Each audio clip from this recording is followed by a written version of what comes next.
구매하시게 된 이유가 어떻게 되시나요? 6기통 차가 진짜 벤츠다. 아우디 A7은 2450 GT43. 장점은 뭐가 있을까요? 승차감이 고속 안정성이 진짜 말도 안 되죠. 에어서스가 상징 중에 하나는 디자인이 페이스리프트 전후의 고속 연비는 고급류 넣으시는 건가요? 단점은 뭐가 있을까요? 럼플랫 타이어인데 차창은 굉장히 딱딱하다는 얘기가 그 정도로 체감이 되나요? 유리는 자동인데 이선은 9단 자동 변속기가 이렇게 틀어져 있거든요. 엔진에 문제점이 길을 가다가 시동이 꺼지는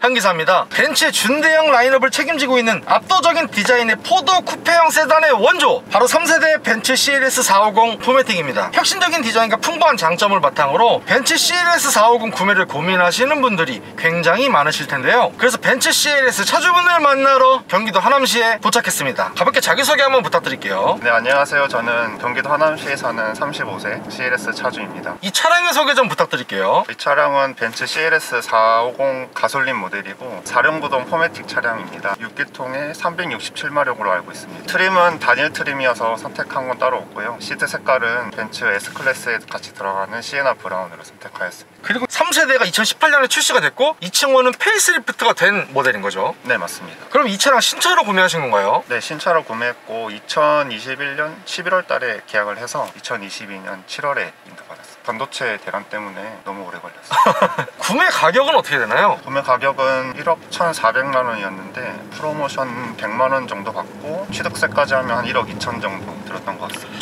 저 잘못 들었거든요. 1,000만 원 아니면 100만 원이에요? 다른 쪽에서는 또 50만 원 얘기하시더라고요. 그때 워낙 반도체 이슈 때문에 차가 뭐 2달에 한 대씩 나오고 이래가지고 프로모션이 없었습니다. 50만 원 할인해줄 거면 뭐하러 해주는 거예요? 아, 그러게요.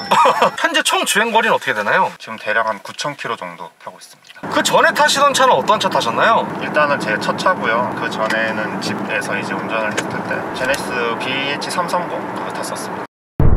벤츠 CLS 450 포매틱을 구매하시게 된 이유가 어떻게 되시나요? 이거는 좀 에피소드가 있는데 제가 올해 이제 결혼을 앞두고 있는데 여자친구가 결혼 선물로 이제 차를 선물해 주겠다고 하더라고요. 그래가지고 여자친구가요? 네. 예비 신랑에게 차를 선물해줬다? 맞습니다. 여자친구분 친구분 안 계신가요?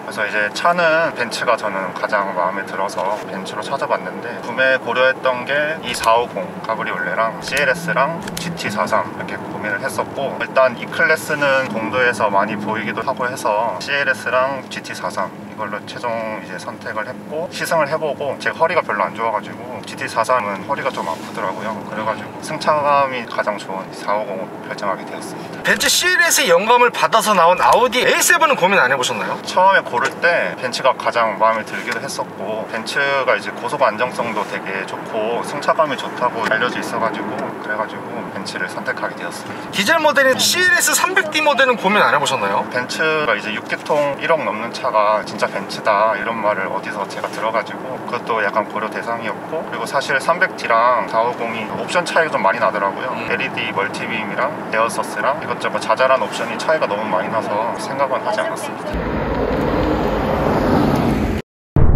벤츠 CLS 450 포매틱의 장점은 뭐가 있을까요? 승차감이 너무 좋습니다. 고속 안정성이 진짜 말도 안 되게 좋거든요. 달리다 보면 에어서스가 엄청 좋거든요. CLS의 상징 중에 하나는 정말 이 에어 서스펜션이 아닐까 싶을 정도로 네네. 에어 서스펜션이 승차감을 주는 영향이 굉장한 것 같아요. 에어서스는 진짜 만족하면서 타고 있습니다. 이 친구가 367마력의 51토크 6기통 3000cc 싱글 터보 엔진인데 이 친구의 출력에 대해서 만족하시나요? 네, 만족하고 있습니다. 제가 밟고 싶을 때 밟으면 바로바로 반응도 오고 굉장히 빨리 치고 나가기 때문에 전혀 부족함이 없는 것 같습니다. 확실히 이 6기통의 감성은 무시할 수 없는 거죠. 컴포트 모드에서는 진짜 안락하고 좋은 승차감을 보여주는데 또 스포츠 모드로 바꾸면 변화가 엄청 크게 느껴지거든요. 그래서 두 가지 차를 타는 듯한, 특히 스포츠 플러스 모드 넣으면 진짜 다른 차가 되는 그런 느낌을 받을 수 있습니다. 차체가 내려가면서 체어가 딱딱해지면서 반응이 엄청 빨라지거든요. 엑셀을 밟아도 매민성? 그게 엄청 좋아져가지고 조금만 밟아도 엄청 빨리 나가고. 또 다른 장점은 뭐가 있을까요? 디자인이 가장 마음에 들었습니다.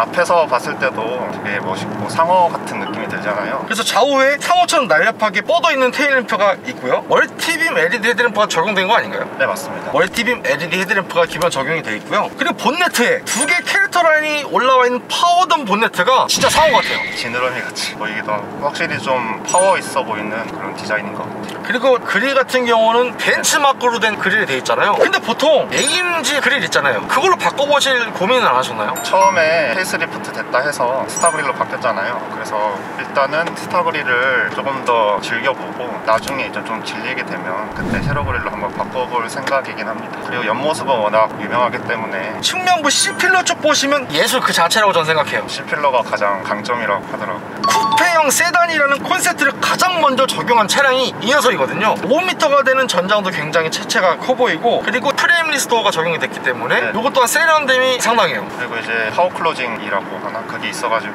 문을 살짝 못 닫을 때도 있잖아요. 그럴 때는 알아서 해주는 게 좀 좋습니다. 그럼 이 친구의 휠은 몇 인치 휠인가요? 휠은 20인치 휠입니다. 그리고 후면부 보시면 좌우로 날렵하게 뻗은 테일램프와 더불어서 스포일러가 빠르게 달리면 뭔가 다운포스가 느껴지면서 고속 안정성이 극대화를 좀 해주는 것 같습니다. 그리고 짝 빠진 휀다 엉덩이와 하단에 있는 듀얼 머플러가 뒤에 균형감을 완성을 해주고 있죠. 이 친구 연비에 대해서 어떻게 생각하시나요? 연비는 따로 엄청 신경 써서 탄 적은 없긴 한데 그래도 생각보다 잘 나오는 것 같더라고요. 동인 연비가 한 9점 몇으로 알고 있는데 공도 연비는 7, 8 정도 나오는 걸로 알고 있고 고속 연비는 한 11에서 12 정도 나오는 걸로 알고 있습니다. 그럼 고급류 넣으시는 건가요? 네, 출고하고 지금까지 고급류. 그럼 네. 실내 디자인도 만족하시나요? 네, 물론 만족합니다. 일단은 동조기 쪽이 굉장히 고급스럽고 약간 요트 타는 느낌이 들거든요. 가죽 마감도 굉장히 고급스러워서 마음에 듭니다. 딱 보셨을 때 3스포크의 일명 가오랜들이라고 하죠. 이게 스티어링 휠이 CLS가 두 가지가 있더라고요. 하나는 이 핸들이고 하나는 라인이 두 개가 있는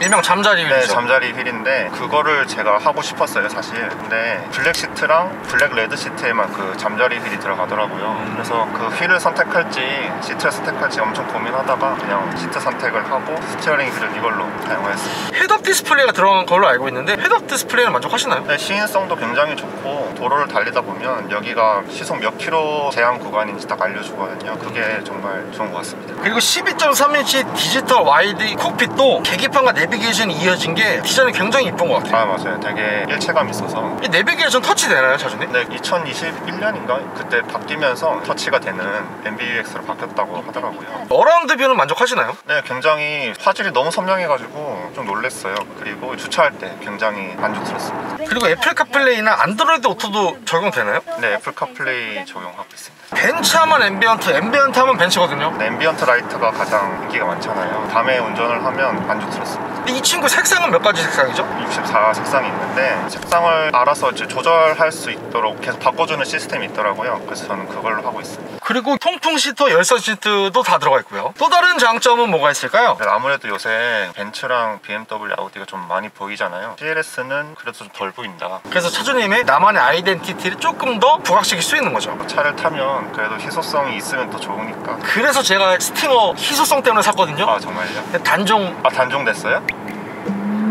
눈물 좀 흘리겠습니다.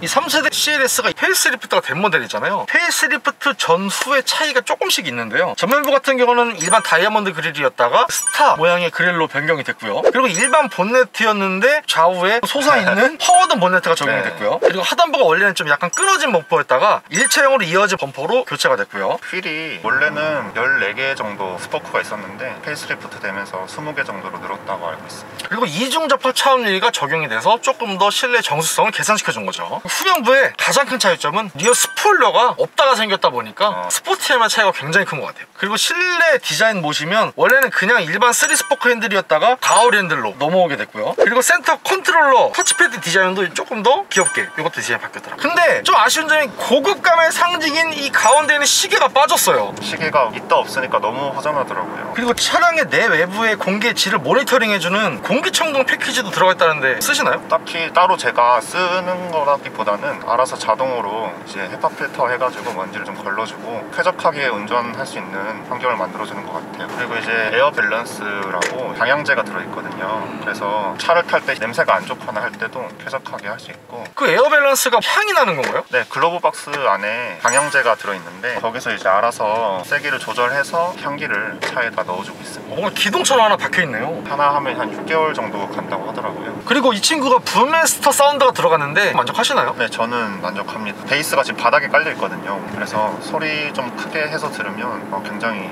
음질이 좋습니다. 다른 장점으로는 정숙성입니다. 프레임리스 도어긴 해도 이중접합 유리 때문에 풍절음도 거의 없다시피 하고, 그리고 앞면 유리도 약간 라미네이트 글래스인가 그렇게 해가지고 소음을 최소화시킬 수 있는 모든 유리 옵션이 들어갔다고 하더라고요. 그리고 드라이빙 어시스턴스 패키지 플러스가 들어간 걸로 알고 있는데 스마트 크루즈 컨트롤은 만족하시나요? 네, 굉장히 만족하고 있습니다. 장거리 운전을 하면 아무래도 피로도가 많이 쌓이잖아요. 근데 고속도로에서는 확실히 그 기능을 사용하면 피로가 확실히 줄어들어요. 그리고 이 친구가 프리세이프 시스템이 적용이 돼가지고 충돌 직전이나 충돌 직후에 탑승자의 피해를 줄여줄 수 있는 기능인데 확실히 안전사양에도 신경을 많이 쓴 것 같아요.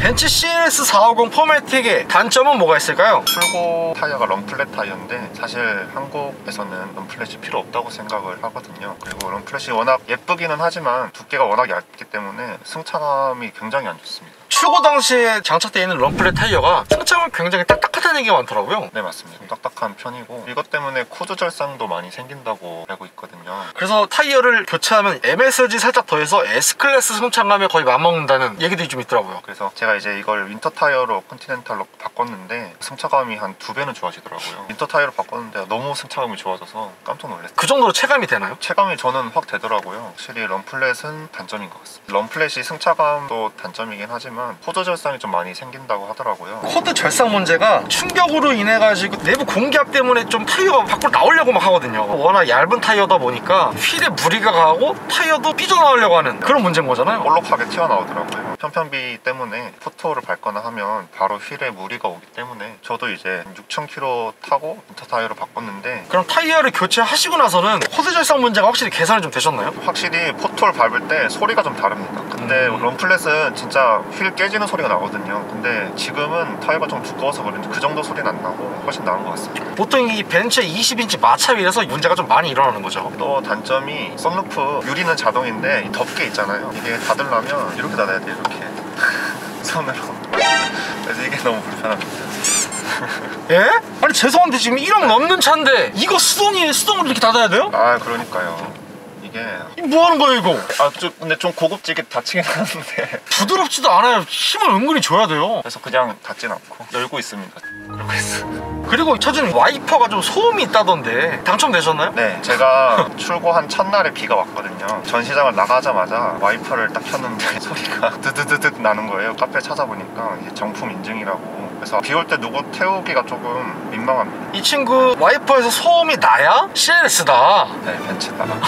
또 다른 단점은 아무래도 실내가 조금 좁은 것 같습니다. 그래도 차 길이가 5m인데 이 5m가 맞나 싶을 정도로 앞자리는 그래도 좀 괜찮은데 뒷자리는 생각보다는 좀 좁은 것 같더라고요. 그 전에 2세대 같은 경우는 뒷좌석이 3명이 탈 수 없고 2인승이었거든요. 근데 지금 이 3세대로 풀체인지가 되면서 그나마 3명이 탈 수 있는 좌석으로 개선이 됐음에도 네네. 그래도 좁긴 좁다. 쿠페형 세단이다 보니까 뒷좌석 헤드룸도 좀 좁고. 네, 제가 운전을 할 때도 헤드룸이 거의 없다시피 하거든요. 그렇기 때문에 다음 차를 산다면 SUV를 살 것 같습니다. 그리고 이 친구 벤츠에 9단 자동 변속기가 들어가는데 9단 자동 변속기가 좀 부피가 크다 보니까 시트 포지션이 불편하다는 얘기도 좀 많은데 차주님도 좀 불편하신가요? 네, 이게 앞에서 보시면 핸들은 여기 있고 제 다리는 이렇게 틀어져 있거든요. 그래가지고 처음에 하루 이틀은 좀 많이 허리가 아팠는데 자세를 찾으면 그때부터는 괜찮습니다. 본인의 맞춤 자세를 찾아야 되는 거네요. 네, 맞습니다. 그러면 이 친구 수납 공간은 어떻게 생각하세요? 독일 차들이 수납 공간이 좀 부족한 편이잖아요. 사실 뭐 수납 공간이 많은 편은 또 아닌 것 같더라고요. 글러브 박스도 몇 개 넣으면 끝이고. 말씀하신 글러브 박스 열면 네. 그 향수가 들어가 있긴 하지만 그 때문에 공간이 줄어들어요. 그럼 트렁크 공간도 좁은가요? 네, 트렁크도 차 길이를 보면 엄청 넓어야 될 것 같은데 골프 가방이 2개 정도 들어가고 셋이서 골프를 치러 가면 뒷자리 폴딩을 해가지고 잘 넣어야 3개까지 가능. 또 다른 단점은 뭐가 있을까요? 사실 이게 가장 큰 단점인데 애플 카플레이가 유선이라서 너무 불편합니다. 무선 아니었어요? 네, 이게 너무 불편하더라고요. BMW는 무선으로 알고 있는데 이 가격에 유선은 좀 아닌 것 같습니다. 줄이 달랑달랑 달려있는 게 이거 뭐예요 이거? 달랑달랑 뭐예요? 그래서 이게 너무 스트레스여가지고 카페에 보면 매립을 하시는 분들도 계시더라고요. 또 다른 단점은 비상 깜빡이가 위치가 너무 안 좋아가지고 하다가 다른 걸 누르게 되더라고요. 위치도 네. 그런데 버튼도 꽤 작아요. 네, 작아요. 그래가지고 시계를 뺐으면 거기다 비상 깜빡이 넣어주면 차라리 낫지 않았을까. 또 다른 단점은 뭐가 있을까요? 단점이라기보다는 아쉬운 점인데 출고할 당시에 반도체 이슈가 너무 컸어가지고 몇 개 빠져서 나오더라고요. 2가지가 빠졌는데 하나는 증강현실 내비게이션이 빠졌고 두 번째는 핸즈프리 액세스라고 그것도 빠져가지고 장 볼 때는 좀 불편합니다. 근데 차주님 이 친구 CLS의 아쉬운 점 중에 하나가 48V 마일드 하이브리드 이 엔진에 약간의 문제점이 있다고 하는데 차주님들은 좀 네. 겪으셨나요? 저는 다행히 한 번도 겪어보진 않았지만 카페 글을 보면 길을 가다가 시동이 꺼지는 것도 가끔 있더라고요. 수리도 뭐 기본 한 4주씩 걸린다고 하더라고요. 벤츠 CLS 450 포매틱이 한 달 유지비는 어떻게 되나요? 차량 가격은 일시불로 완납을 해서 현금 완납이요? 네네. 이 예비 신부님이 능력자입니다. 굉장히 능력자세요. 존경합니다. 존경까지요? 여자친구분 친구분 안 계시고요? 아무튼 그래서 이제 한 달 유지비는 기름값 한 달에 2번 정도 가거든요. 그러면 한 30만원? 그렇게 한 달에 몇 킬로 정도 주행하시나요? 한 달에 한 1000에서 1500 정도 주행하는 것 같습니다. 엔진 오일은 길들이기 한 번 하고 한 20만원 들었고 타이어 바꿀 때 150만원. 보험료는 제가 1인 지정해서 180만원. 자동차세는 이번에 한 번 냈는데 40만원 정도. 2번 내면 한 80만원 정도 나옵니다. 마지막으로 하고 싶으신 말씀 있으신가요? 물론 실내가 제가 좁다고 말씀은 드렸지만 초등학생 되는 정도의 애기까지는 충분히 저는 가능하다고 생각을 하거든요. 그래서 좀 젊으신 2인 가족분들이나 그분들이 타기에는 이만한 차가 저는 없다고 생각이 듭니다. 달리고 싶을 때도 언제든지 달릴 수 있는 육각형 능력치 차라고 저는 생각을 합니다. 구독과 좋아요 살포시 부탁드리고요. 그리고 제가 차주 인터뷰 촬영을 위해 전국 방방곡곡 가고 있으니 아래에 있는 메일 주소로 출연 신청 부탁드리고요. 형님들 오늘도 좋은 하루 되세요.